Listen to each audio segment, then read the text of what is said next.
saya selaku ketua penggubal yang memang tak ada niat nak scam tak ada bagi pihak maju langsung, tidak ada termasuk rakyat tak pernah saya scam jadi scammer, tidak kan. Jadi hasrat kita nak menjelaskan, kita nak addresskan ni isu berkaitan dengan rumah-rumah usang, bangunan-bangunan usang.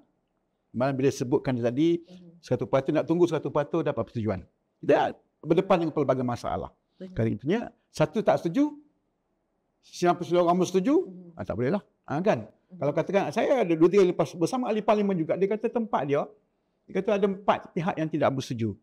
Pak setuju macam mana? Maksudnya datang daripada ada yang meninggal, ada yang melalui nak nunggu proses faraidnya, ada yang mungkin bapa telah meninggal, tetapi ada juga yang tidak ada dikesan. Mungkin mereka dulu duduk rumah yang murah dan sekarang dah berjaya, mungkin keluar negara apa semua, dan tak dapat dikesan langsung. Banyak kadang-kadang dia lah.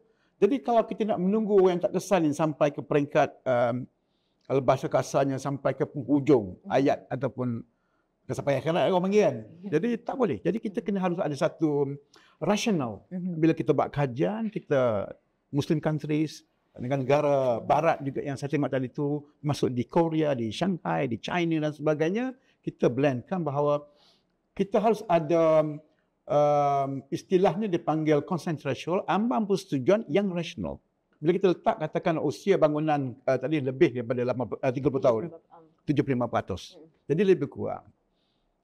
Harapan kita melebihi 75%. Tapi kalau kata hanya dapat 70%, lebih baik. Mana di pihak kerajaan kita tidak akan moderate lah. Dia akan menimbulkan kesan pada kerajaan. Jadi dapat 75% dulu, barulah bertemu dengan pihak kerajaan.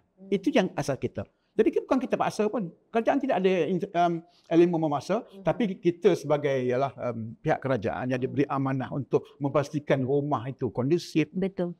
Rumahnya daripada dulu kecil jadi besar, jadi 3 bilik. Ada kemudahan yang lebih baik, ada infrastruktur yang lebih baik. Dulu lift pun buruk kan.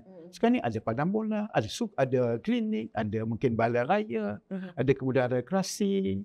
Jadi kalau saya nak bukan nak tutup, maksudnya salah ke kami pejabat awam yang berfikir sebegini, merancang dia punya ikhtiar sebegini yang memfokuskan dulu kepada kediaman-kediaman yang usang, khususnya di kawasan bandar itulah.